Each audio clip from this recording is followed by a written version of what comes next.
Hey everyone, Kellen, Keck here, City to Shore, Port City Associates. Hey, I'm coming to you today on this Monday from 7161 Sugarmaple Drive in Hudsonville, Georgetown Township. This is a new build that is ready to go.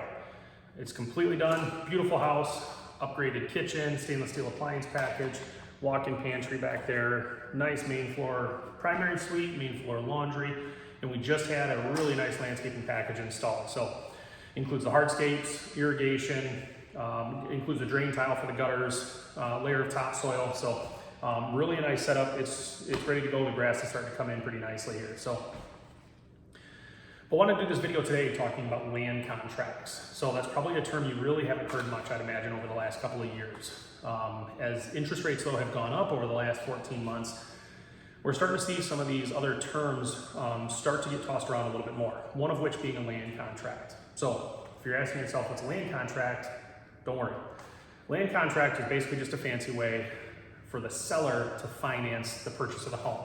So instead of you going out and seeking a loan, 30-year fixed mortgage from a bank, we can negotiate terms with a seller for land contract terms. So instead of making a mortgage payment to a bank every month, you're basically making it to the seller every month. So the seller doesn't collect one lump sum on the front side, from a purchase, like you buy out the entire value of the house.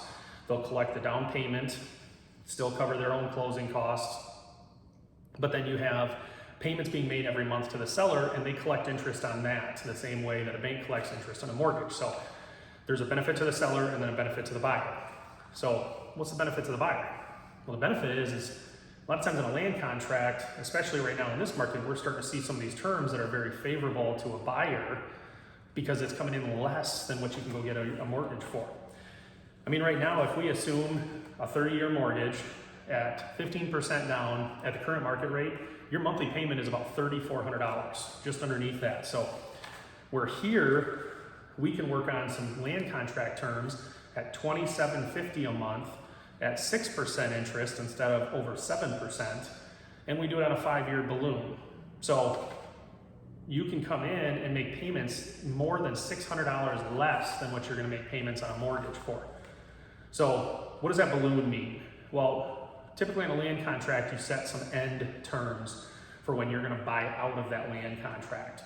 So 3 years, 5 years, 10 years, it could be anything. There's a lot of different things. But for this instance and for this house, we're gonna be looking at a 5-year balloon. So sometime in the next 5 years, the buyer will have to refinance out of that land contract and into a traditional mortgage. So over the course of the next few years, if there's an opportune time when interest rates dip back down, or once there's some equity spread in the home to be able to drop the PMI to put more than 20% or have more than 20% equity in the home, that's a good time that you might be potentially refinancing. So in the meantime, it's still a benefit to the seller because they're still the ones accruing that interest that's being paid on that land contract. So it's a really good option on the front side for buyers. It can get you into the home that you want now, save you a bunch of money per month, and then it works out for the seller. So it winds up being kind of a win-win for everybody. So if you start seeing those terms on other purchases, that's what that means. So if you got any questions on it, I'd love to help out. We'd love to get a buyer into this home, offering some land contract terms. So if you're interested in a new build in Hudsonville, Georgetown Township, this might be the one for you. Beautiful corner lot. So hit me up. Let me know if you got any questions. Happy to help out. You guys have a great rest of the week.